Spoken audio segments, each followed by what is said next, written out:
The pain in my ribs made it hard to breathe as I sat down at the Christmas dinner table.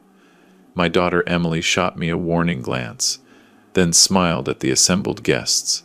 Brandon, my son-in-law, raised his wine glass and announced loudly, "A toast to Marcus, still tough as nails, even after that nasty fall down the cottage stairs." His grin was all teeth, no warmth. Guess the old man learned his lesson about wandering around in the dark, eh? I smiled back, keeping my expression neutral, despite the sharp pain that radiated through my chest with each breath. Let him think I was just a clumsy old fool. Let him believe his plan had worked, because what Brandon didn't know was that I hadn't fallen down those stairs at all, and I had proof. But I'm getting ahead of myself. Let me start at the beginning, 3 weeks earlier, when this whole nightmare began. My name is Marcus Thornton. I'm 64 years old, and I spent 36 years with the Royal Canadian Mounted Police, the last 15 as a detective in the Major Crimes Unit. I'd seen my share of darkness, the kind that makes you question human nature.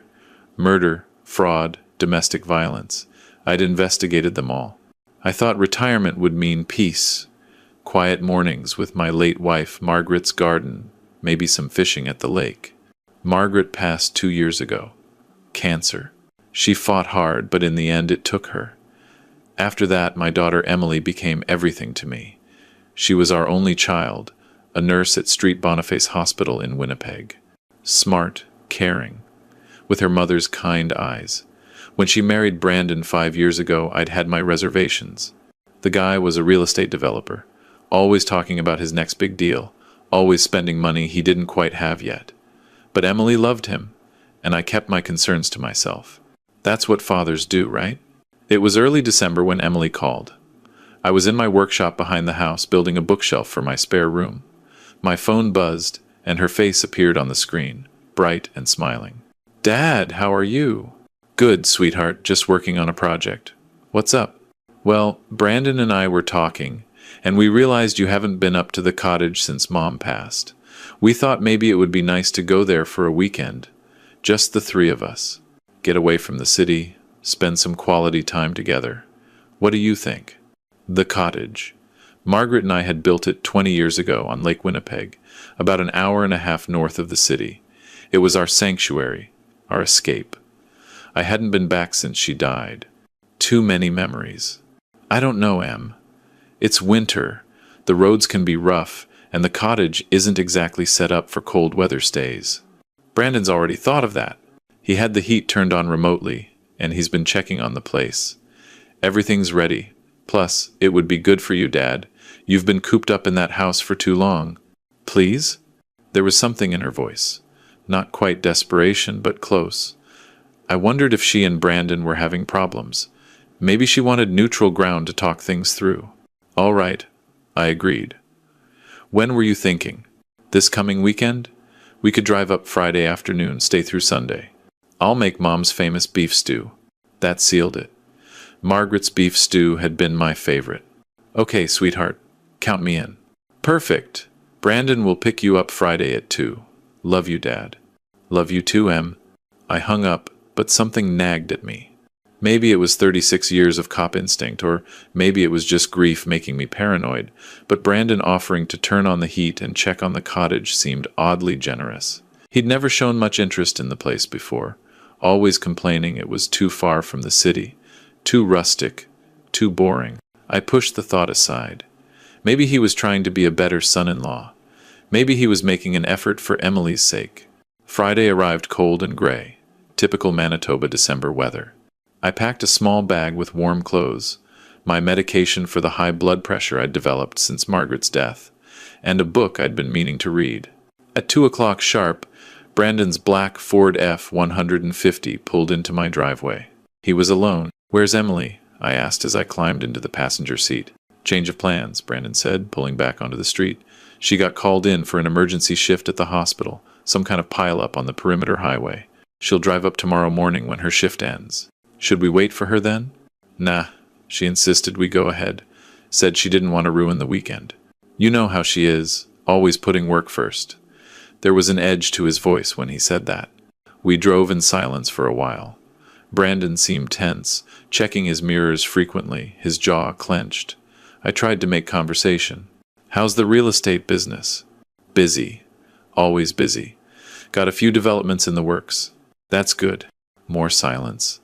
Then, actually, Marcus, I wanted to talk to you about something. Here it comes, I thought. He needs money. I'm expanding the business, looking at some commercial properties. Big investment, but the returns could be substantial. I was wondering if you might be interested in partnering up. You know, use some of your retirement funds. It's a sure thing. There it was, I kept my voice neutral. How much are we talking about? Well, to get a decent stake, probably around 200,000. But like I said, the returns would be excellent. 30–40% annually. I'd heard that pitch before, from fraud artists and Ponzi scheme operators. No legitimate investment guarantees those kinds of returns. Let me think about it, I said. Brandon's knuckles went white on the steering wheel. Sure, take your time, but I need to know soon. The opportunity won't last forever. We pulled off the highway onto the gravel road that led to the cottage. The trees closed in around us, heavy with snow. The sun was already setting, painting the sky in shades of orange and gray. Brandon drove fast, too fast for the conditions, and the truck fishtailed on the icy patches. Easy, I said. No need to rush. He didn't slow down. We arrived at the cottage as darkness fell completely. It looked smaller than I remembered, more isolated. The nearest neighbor was 3 kilometers away. No cell service out here, either. We'd installed a landline years ago for emergencies, but I hadn't checked if it still worked. Brandon grabbed his bag from the back seat and mine. I'll get these inside. You go ahead and start the fire. The cottage was cold, despite Brandon's claims about having the heat turned on. My breath came out in clouds. I found the thermostat and cranked it up, then moved to the fireplace. The wood bin was empty. Brandon, we need to get firewood from the shed. I'll do it in a minute. Just let me unpack. He disappeared into one of the bedrooms, closing the door behind him. I heard him talking, probably on his phone while he still had a signal from the road. The tone was urgent, hushed. I put on my coat and went outside to get the firewood myself. The shed was around the back of the cottage, accessible by a set of wooden stairs that led down from the deck. The stairs were old, weathered by years of harsh Manitoba winters. Margaret had always said we needed to replace them. I grabbed the wood, loaded my arms full, and started back up. That's when I noticed it. The second step from the top had been sawed partway through, the cut hidden by a thin layer of snow. If someone put their weight on it, it would snap, sending them tumbling down onto the frozen ground 2 meters below. My blood went cold, and it had nothing to do with the temperature. I examined the cut more closely, brushing away the snow. Fresh sawdust stuck to my gloves. This had been done recently, within the last few hours. I carefully stepped over the damaged stair and went back inside.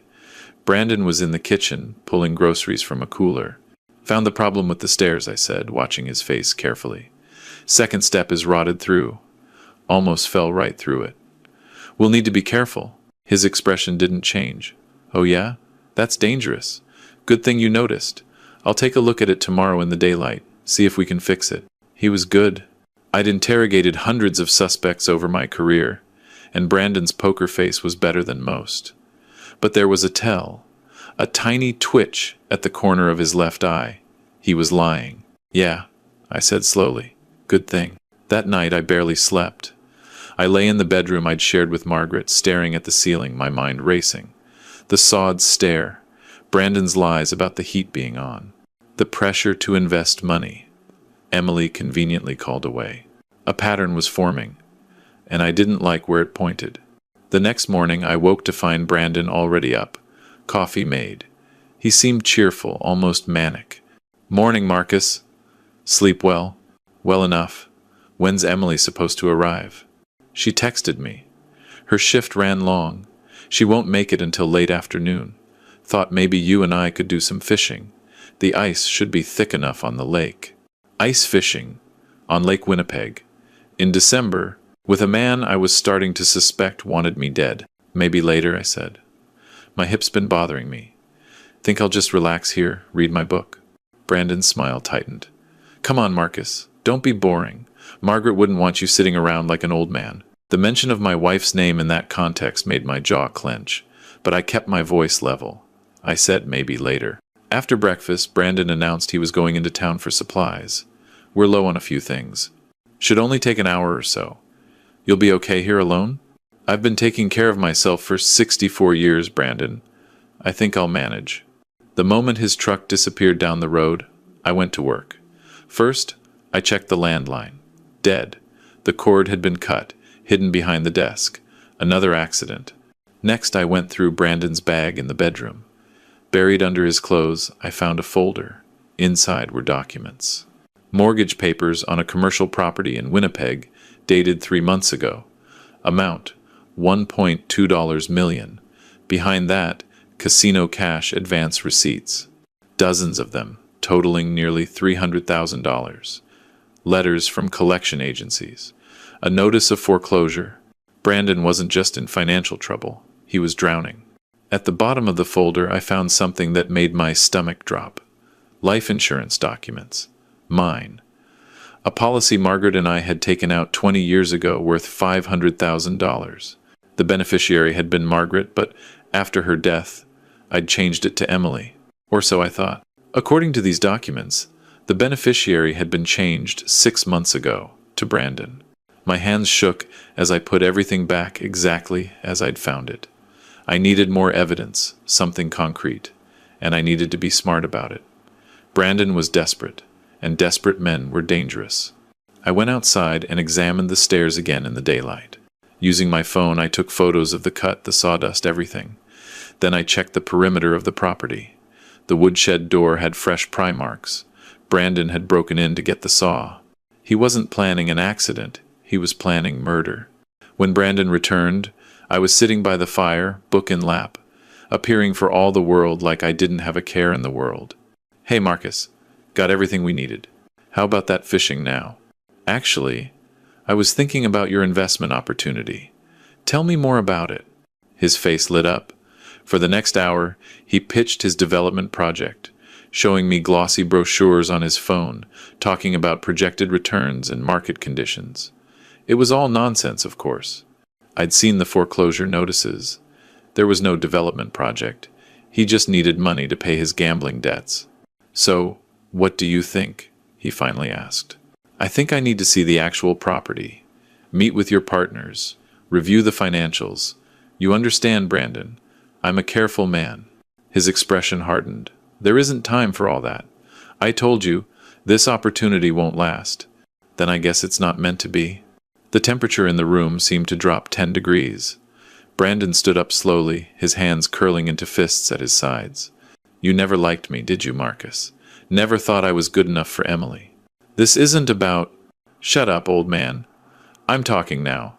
He stepped closer, his voice dropping to something dangerous. You know what your problem is? You think you're so smart, so superior, with your cop stories and your perfect little life, but you're just a washed-up has-been who couldn't even save his wife from cancer. The blow struck deep, as it was meant to. But I kept my face impassive. I think you should leave, Brandon. Leave? We're in the middle of nowhere. It's my truck. Emily won't be here for hours. He smiled, and it was the coldest thing I'd ever seen. Besides, we haven't finished our conversation about the investment. See, I really need that money. And one way or another, I'm going to get it. He moved toward me, and I stood, positioning myself between him and the fireplace. 36 years of training kicked in. I might have been 64, but I'd kept myself in shape, and I knew how to handle myself. This is your last chance, Brandon. Leave now, and we can talk about this calmly tomorrow when Emily's here. Emily's not coming, he said. I told her not to. Told her we needed bonding time, me and her old man. She thinks we're having a nice father-son weekend. So what's your plan? Kill me? Make it look like an accident? He actually laughed. Kill you? Jesus, Marcus, you really have been watching too many cop shows. I'm not going to kill you. You're going to have an unfortunate accident. The stairs you already noticed. Or maybe a fall on the ice. Hell, maybe your heart just gives out from the stress of being so far from your medication. My medication's in my bag. Is it? He pulled a pill bottle from his pocket. My blood pressure medication. Oops. Must have fallen out. These old cottages are dangerous, Marcus.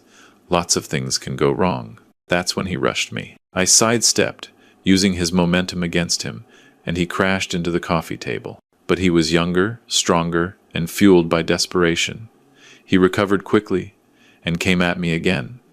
This time his fist connected with my ribs, and I heard something crack. The pain was blinding. I went down, and he was on me, his hands around my throat. Black spots danced in my vision. This was it. This was how it ended. Murdered by my own son-in-law in the cottage I'd built with my wife. But then, through the fog of oxygen deprivation, I remembered something. Margaret's gun. She'd kept a .38 revolver in the cottage, insisted on it for protection. It was in the drawer of the bedroom nightstand. I bucked my hips, throwing Brandon off balance, and brought my knee up hard into his groin. He howled and released his grip. I rolled away, gasping, and stumbled toward the bedroom. He was right behind me. I yanked open the nightstand drawer. The gun was there, loaded, exactly where Margaret had left it. I spun around just as Brandon reached me, and he froze, staring down the barrel.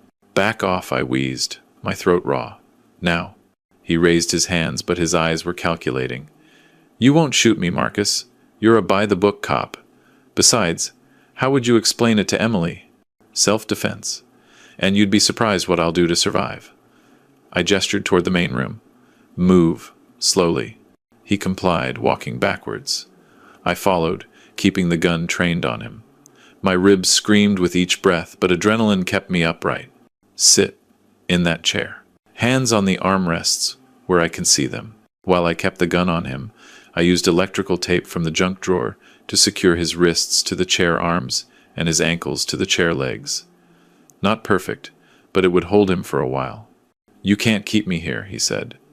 "Emily will come looking. No landline, remember? And no cell service.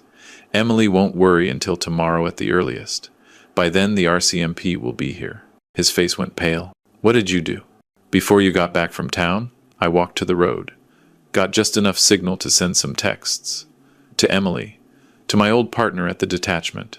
Told them both that I was concerned about some things I'd found. That I needed help. My partner's probably already on his way. It was a bluff. I hadn't made it to the road. But Brandon didn't know that. "You can't prove anything," he said, but his voice lacked conviction. I pulled out my phone and showed him the photos of the sod stair. "Actually, I can, plus the documents in your bag about my life insurance policy. The forged signature changing the beneficiary. That's fraud, Brandon. And combined with the assault I just endured, the attempted murder charges are going to stick." His face crumpled. "I didn't mean for it to go this far. The debts just kept growing, and I thought, if I could just get access to some capital, I could turn it all around. I love Emily, Marcus, I do. But I got in too deep." "So you decided to kill me?" "I needed that insurance money. After you were gone, I was going to take care of Emily, I swear. The life insurance plus your house, your savings. It would have been enough to cover everything and still have left over for Emily. You would have bankrupted my daughter, trying to save yourself." He said nothing, because we both knew it was true. I sat down heavily in a chair across from him, the gun still in my hand but resting on my lap. My ribs throbbed. "You know what the sad thing is, Brandon? If you'd just been honest, if you'd come to me and told me you were in trouble, I might have helped. Not with the gambling debts, but with getting you into treatment, helping you find a way out. That's what family does." "We're not family," he spat. "You made sure I knew that every single day." Maybe there was some truth to that. Maybe I hadn't been as welcoming as I should have been. But it didn't excuse attempted murder. We sat in silence as the sun set and the temperature dropped. I didn't dare leave to get firewood, not with Brandon secured but potentially able to work himself free. So we waited in the growing cold. Around 9 p.m., headlights flashed through the windows. A vehicle pulled up outside. My heart raced. Had my bluff worked? Was it the RCMP? The door opened, and Emily walked in. She took in the scene immediately. Me, bruised and bleeding, holding a gun. Brandon, taped to a chair. Her face went white. "Dad? What happened? What did you do?" "Not what I did, sweetheart. What he did." I quickly explained everything. The sod stair, the forged insurance documents, the attack. With each revelation, I watched my daughter's face transform from confusion to horror to grief. When I finished, she turned to Brandon. Is it true? He couldn't meet her eyes. I can explain. Is it true? I was desperate. I made mistakes. But I did it for us. For our future. You tried to kill my father. Her voice broke. How is that for us? She pulled out her phone. I'm calling the police. No signal here, I reminded her. Landline's cut too. We need to drive to where there's service. Emily looked at Brandon one more time, and I saw her heart break in real time. Then she hardened, becoming someone I didn't quite recognize. Let's go, Dad. We'll take my car. He can stay here and think about what he's done. We can't just leave him. Watch me. We left Brandon taped to the chair, drove 20 minutes until we had cell service, and called the RCMP. Constable James Reimer, my old partner, met us at the detachment. I gave my statement, showed him the evidence on my phone, told him where to find the insurance documents in Brandon's bag. They arrested Brandon at the cottage 3 hours later. The charges: attempted murder, fraud, forgery, assault, causing bodily harm. The evidence was overwhelming. Which brings me back to the Christmas dinner table, 3 weeks after that nightmare weekend. The broken ribs Brandon gave me were still healing, making it hard to breathe, hard to sit upright for long periods. But I'd insisted on hosting the family dinner anyway. Emily deserved some normalcy after everything she'd been through. Brandon, of course, was out on bail, pending trial. His lawyer had convinced the judge he wasn't a flight risk, not with Emily still legally his wife. She'd filed for divorce the day after his arrest, but these things take time in Canada. And somehow, Emily had allowed him to come to Christmas dinner. For closure, she'd said, I need to see him one more time, face him with the family around. I'd argued against it, but she was my daughter, and she was hurting, so I'd agreed. Now, sitting at my dinner table with my cracked ribs screaming, I watched Brandon play the role of misunderstood victim. My younger brother Tom and his wife Linda sat stiffly, unsure how to react. Emily's cousin Mark kept glaring at Brandon. The tension was thick enough to cut. So, Marcus, Brandon said, his voice carrying that false joviality, now that you've had time to think about it, realized it was all just a big misunderstanding. When are you going to drop those charges? I mean, we're family, right? The table went silent. Everyone stared at me. I carefully set down my fork, the movement sending sharp pains through my ribs. I looked Brandon directly in the eye. A misunderstanding? Is that what you're calling attempted murder now? Dad, Emily started, but I held up a hand. No, sweetheart. Let me say this. I turned back to Brandon. You sawed through the cottage stairs, planning for me to fall and break my neck. You cut the landline so I couldn't call for help. You forged my signature to change my life insurance beneficiary. And when none of that worked fast enough, you put your hands around my throat and tried to choke me to death. Brandon's mask slipped. You can't prove. The RCMP has photos, documents, your fingerprints on the saw. And I have these. I carefully pulled up my shirt, revealing the massive purple and yellow bruising across my ribs and chest. 3 cracked ribs, severe contusions, ligature marks on my throat, all documented by the hospital the night you attacked me. I lowered my shirt and leaned forward, ignoring the pain. You didn't teach me a lesson, Brandon. You didn't prove I was old and weak and in your way.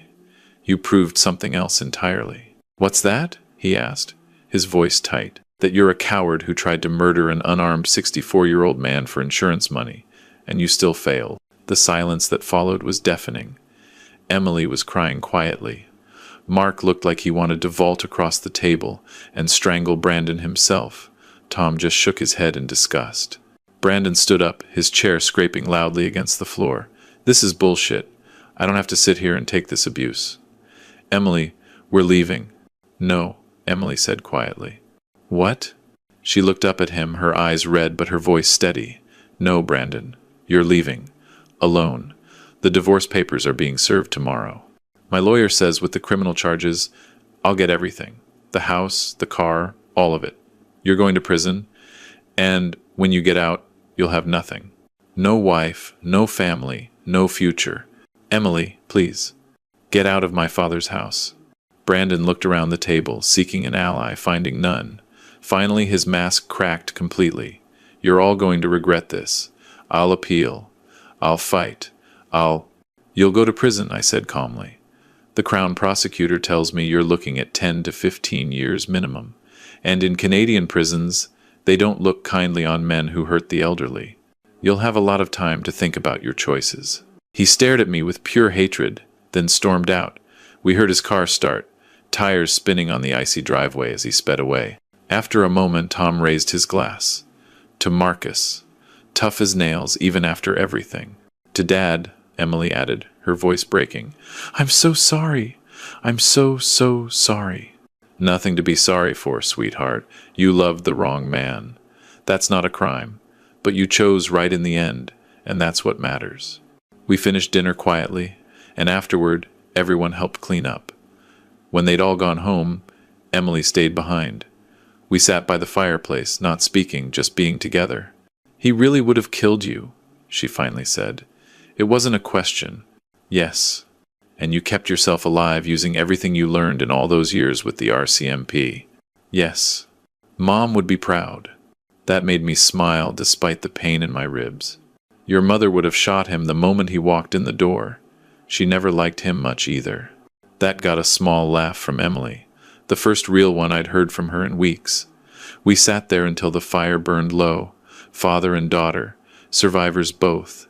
Brandon's trial is set for March. The evidence is overwhelming, and his lawyer has already hinted at a plea deal. I'll testify if needed, though the prosecutor thinks it won't come to that. The physical evidence tells the story clearly enough. I sold the cottage. Too many bad memories now, layered over the good ones with Margaret. The money went into a trust for Emily, to help her rebuild her life.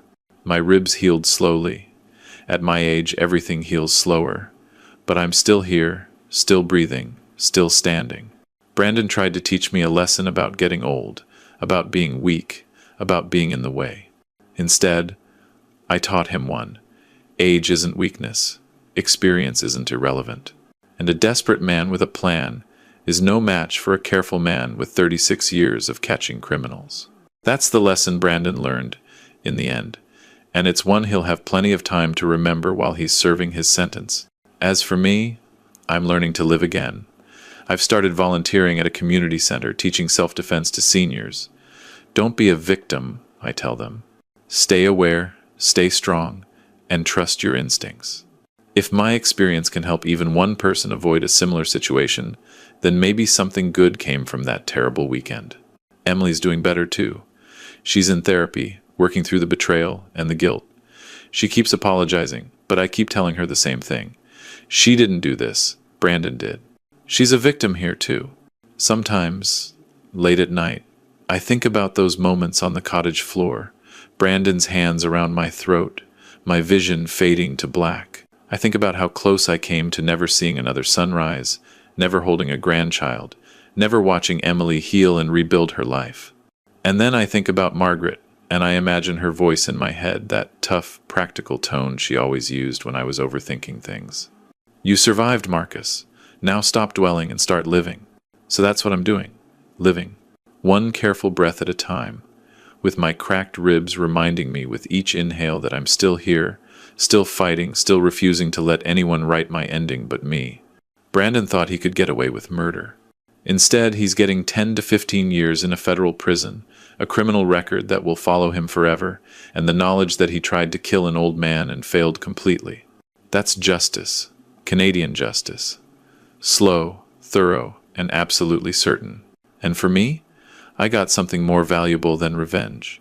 I got my life, my daughter, and the satisfaction of knowing that experience, training, and sheer stubborn refusal to give up can still win the day.